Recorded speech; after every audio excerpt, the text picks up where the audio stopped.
Okay, let's see. I'm going to do a couple more of these problems where we're finding areas, perimeters, circumferences, stuff like that, where we're using these algebraic expressions to represent measurements. So let's see, we have a circle. I'm going to do circumference first. Now remember, circumference is 2 times pi times the radius. Okay, so we are going to get 2 times pi times the radius. Well, that's the diameter. So if the diameter is 10x minus 3, then the radius would have to be half of that. 1/2 of 10x minus 3. Okay, so then we have times 1/2 times 10x minus 3. And circumference is linear units, so that's just in inches. Okay, so notice that the 2 right here, when I multiply that by the 1/2, 2 times 1/2 is 1. So you just get pi times this binomial. So we could write this as pi times the quantity of 10x minus 3 inches. Or if you wanted to write the expression first, we could write this as 10x minus 3 pi inches, like that. Or if we wanted to distribute the pi, I could write this as 10 pi x minus 3 pi, okay, inches. Okay, either way, those are all perfectly acceptable, okay, answers. I would probably take one of the last two. I like the pi coming last. I don't like it out front like that. So I would probably take one of these two before I take that first one. Okay, so let's see. Area is pi r squared. Okay, so we're going to get pi times the radius squared, and that radius is 1/2 times 10x minus 3, like this, squared. And then we have area, so it's squared units, so that would be in squared inches. Okay, so let's see what we got. Okay, so we have the pi. All right, I'm gonna have to square the 1/2 and the square of the 10x minus 3. Okay, so I'm gonna have 1/2 squared, and then the 10x minus 3 squared, and that's in squared inches. Okay, so let's see what we got. We got pi. When I square 1/2, 1/2 times 1/2 is 1/4. Okay, and then when I square a binomial, that's like multiplying the binomial by itself, like that. So that would be the FOIL method, square inches. So this guy right here, we got to use FOIL. Okay, so I still have that pi and 1/4 out front. I'll write it as 1/4 pi. Okay, and then let's see. First times first. 10x times 10x is 100 x squared. Outside, 10x times -3 would be -30x. Inside, -3 times 10x is -30x. And then last times last would be -3 times -3, so that's +9. Okay, square inches. Okay, so I'm going to collect similar terms right here. So I get the 1/4 pi. And when I collect similar terms, I'm going to get 100x squared minus 60x plus 9. And remember, that's all in squared inches. Okay? And now I have to distribute that 1/4, or 1/4 pi, I should say. Okay, so let's see. 1/4 times 100, okay, would be 25. Okay, so that would be 25 pi x squared. Okay, 1/4 times 60 would be 15. So I have 15 pi x. Okay, and then 1/4 times 9. Well, 4 doesn't divide evenly in the 9, so you just get 9/4. So it'd just be plus 9/4 pi. And that's all in squared inches. And we're in good shape there, okay? So I've got my circumference here, and I got my area right there. All right, so we're good there. All right, so let's see what we get here, okay, for the triangle. Okay, so remember the perimeter, we just add the three sides, and a lot of times we say, okay, one side is capital A, one side is capital B, and one side is capital C. So we just have to add these guys. So I take the 5x minus 1, and I add that to the 9x minus 2, and I add that to the 3x plus 2. Okay, and let's see, it's perimeter, so it's linear units, so it's just in feet.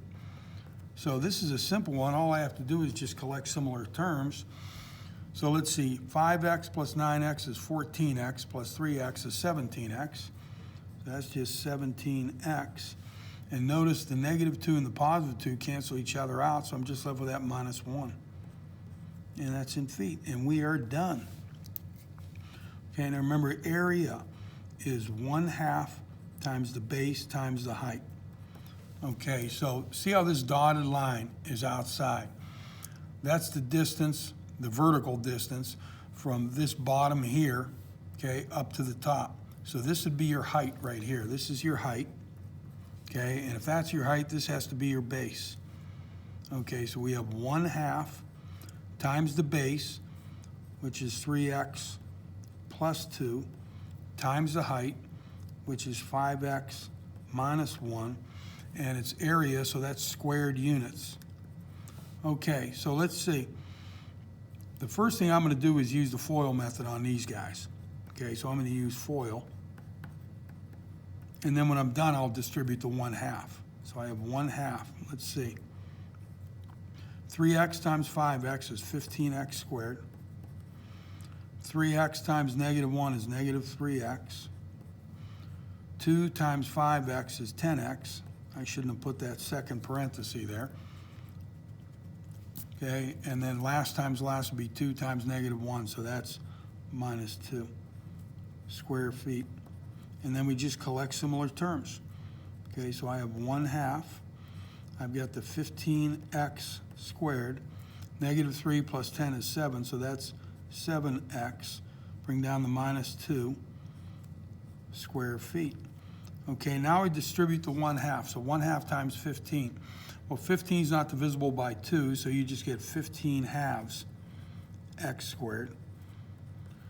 1/2 times 7. Well, 7 is not divisible by 2, so you just get 7 halves x. And then 1/2 times -2 will give you -1. And we have our expression, and that's in squared feet. Okay, so we're in good shape there. Okay. All right, so let's see. Okay. Finding the coordinates of an endpoint. Okay, so let's see. We know that M is the midpoint of PQ. Okay, so I've got a segment where I've got P at one end, and I've got Q at the other, and I've got a midpoint in the middle.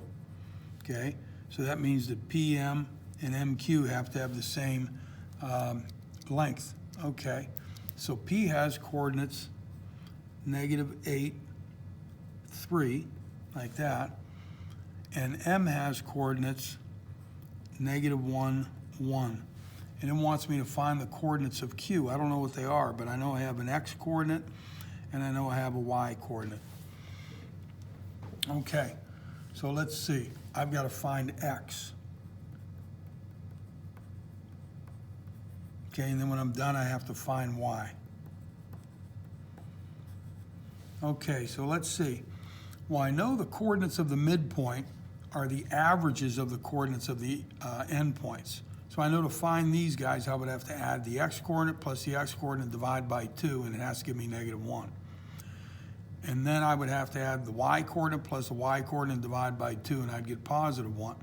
Okay, so let's do that. Let's go X coordinate plus X coordinate divided by 2, and that has to be equal to -1. So I'd get -8 plus x all divided by 2, and that has to give me -1.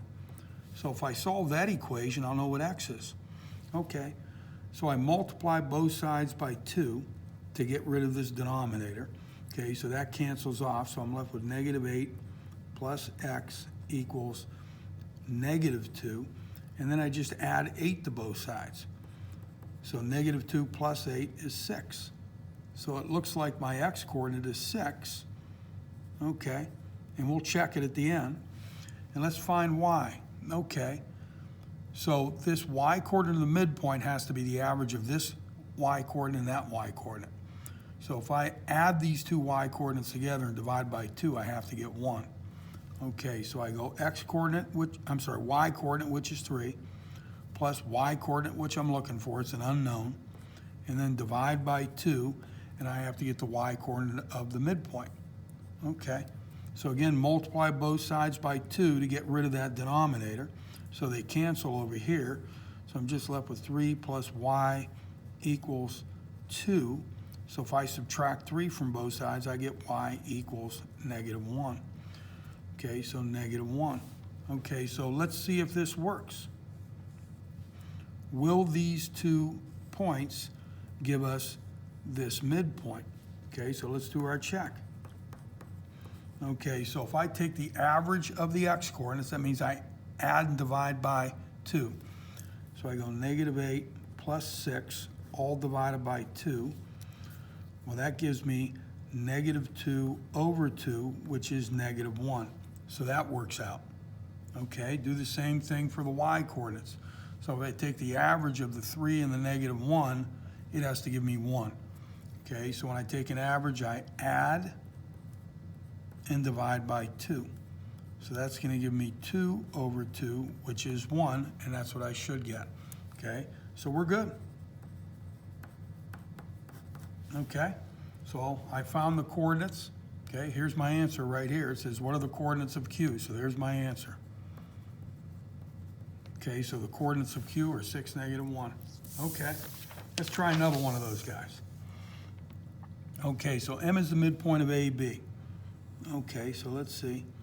I've got A at one end, B at the other end. M is right in the middle. Okay, so that means that since M is in the middle, it's the midpoint, AM and MB have to be the same.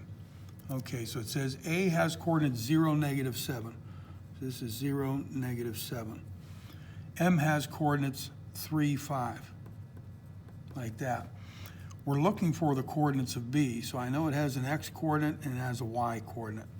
Okay, so I've got to find x, and then I have to find y, and then we'll check it. Okay, so let's see. Well, the x-coordinate of the midpoint, 3, has to be the average of the x-coordinate of A and the x-coordinate of B. So that means if I add this x-coordinate plus that x-coordinate and divide by 2, I have to get 3.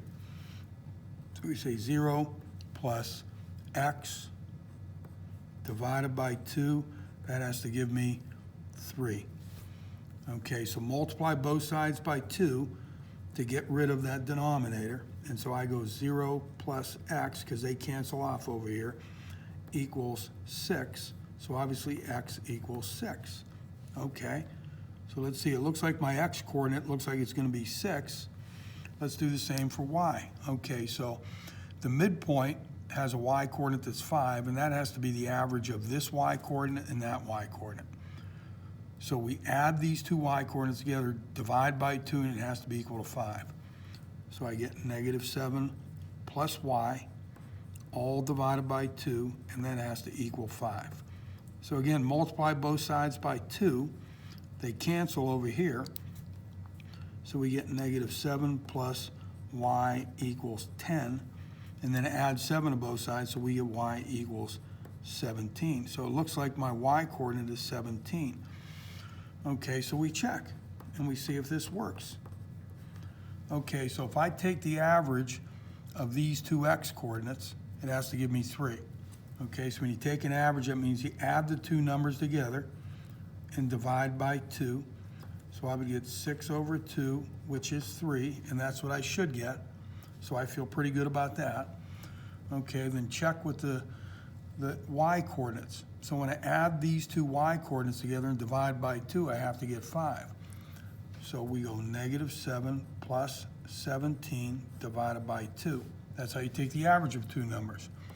Okay, so -7 plus 17 is 10, and 10 divided by 2 is 5, and that's what we should get.